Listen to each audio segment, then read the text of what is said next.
Hoje a gente vai ver o primeiro livro de Crônicas.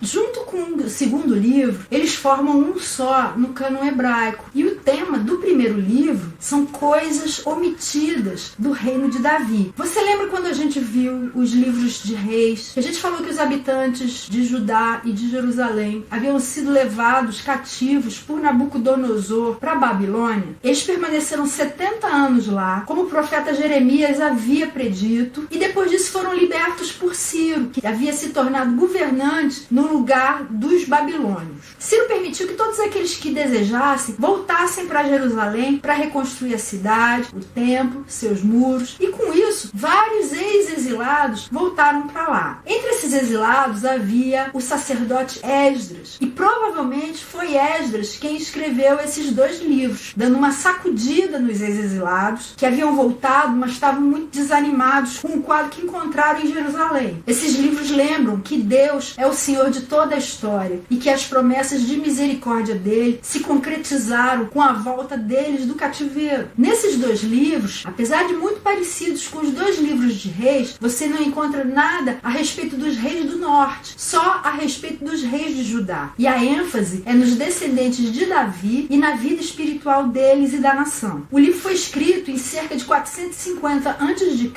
em Jerusalém, depois da volta do cativeiro. O nome no hebraico é Dibrei Ayamim, acontecimentos dos dias. E no grego é Paralipomenon, coisas omitidas. O livro começa com um flashback genealógico e depois disso conta da morte de Saul até a morte de Davi. O verso-chave que resume o livro está no capítulo 29, versículo 26. Davi, filho de Jessé, reinou sobre todo Israel. Essa é a ênfase do livro, o reinado de Davi. E como é que ele pode ser dividido? Eu coloquei duas partes. A primeira são as genealogias. Vai do capítulo 1 até o capítulo 9. E a partir do capítulo 10 até o final do livro, no capítulo 29, vem narrando a história de Davi. E Jesus aparece aí? Parece, na pessoa do rei Davi. Está lá no capítulo 11, verso 3. Então, todas as autoridades de Israel foram ao encontro do rei Davi em Hebrom, onde este fez um acordo com elas perante o Senhor. E ali ungiram Davi, rei de Israel, conforme o Senhor havia anunciado por meio de Samuel. Davi foi ungido rei, da mesma forma que Deus escolheu Jesus para ser o rei soberano de todo o universo. Lá em Mateus, no capítulo 28,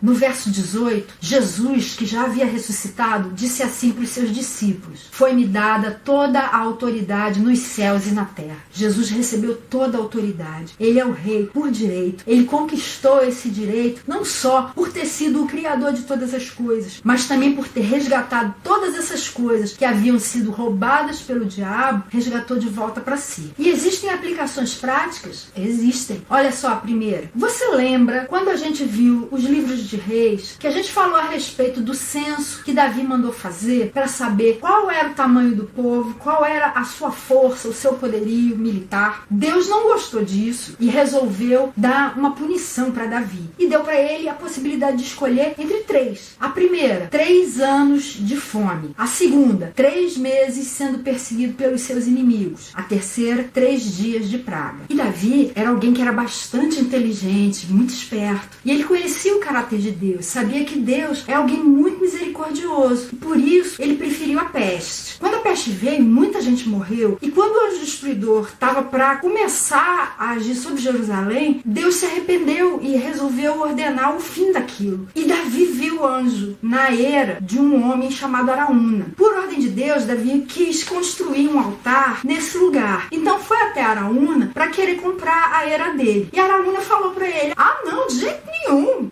É prazer todo meu. Eu dou a eira pro senhor, eu dou os bois pro sacrifício, eu dou tudo que for necessário, madeira para fazer fogo, qualquer coisa que o senhor precisar, pode deixar por minha conta. Mas Davi falou uma coisa bastante interessante para ele, que está no capítulo 21, verso 24. Não, faço questão de pagar o preço justo. Não darei ao Senhor aquilo que pertence a você, nem oferecerei um holocausto que não me custe nada. Interessante é que, se isso acontecesse hoje em dia entre nós, eu acho que muitos iriam pensar, olha que bênção de Deus, não vai nem me custar nada. Mas o fato é que Deus presta atenção nisso. Ele quer que a gente seja capaz de oferecer para Ele o nosso melhor, não o melhor do outro, mas o nosso. Por isso Davi não aceitou a oferta de Araúna. E a gente muitas vezes faz assim, em vez de dar o nosso melhor para Deus e dar para Ele alguma coisa que nos custe algo, a gente dá a sobra. Foi isso que Jesus observou enquanto ele ficou sentado perto da caixa de coleta do templo e viu que todos estavam dando do que sobrava, menos uma viúva que deu tudo o que tinha, 2 moedinhas. Será que a gente está dando para Deus a sobra? Ou a gente está dando coisas que custam algo para nós? E a segunda lição está nas ofertas que o povo trouxe para a construção do templo. Quando Davi estava vendo toda aquela generosidade do povo, aquela mão aberta, aquela disposição de dar para Deus, ele falou isso que está no capítulo 29, a partir do verso 10. Bendito sejas, ó Senhor, Deus de Israel, nosso Pai, de eternidade a eternidade. Teus, ó Senhor, são a grandeza, o poder, a glória, a majestade e o esplendor, pois tudo que há nos céus e na terra é teu. Teu, ó Senhor, é o reino. Tu estás acima de tudo. A riqueza e a honra vêm de ti. Tu dominas sobre todas as coisas. Nas tuas mãos estão a força e o poder para exaltar e dar força a todos. Agora, nosso Deus, damos-te graças e louvamos o teu glorioso nome. E ele continua. Mas quem sou eu e quem é o meu povo para que pudéssemos contribuir tão generosamente como fizemos? Tudo vem de ti e nós apenas te demos o que vem das tuas mãos. Diante de ti somos estrangeiros e forasteiros, como os nossos antepassados. Os nossos dias na terra são como uma sombra, sem esperança. Ó Senhor nosso Deus, toda essa riqueza que ofertamos para construir um templo em honra ao teu santo nome vem das tuas mãos e toda ela pertence a ti. Será que a gente é capaz de enxergar todas as coisas que a gente tem como pertencentes a Deus e a gente apenas como alguém que está usufruindo delas? O seu carro é seu ou é dele? A sua casa é sua ou é dele? Os seus filhos são seus ou dele? Seu emprego, seu cônjuge, tudo que você tem é seu ou é dele? Pensa nisso. Bom, esse foi o resumo de 1 Crônicas. Na semana que vem a gente vai ver o 2º livro de Crônicas. Tchau!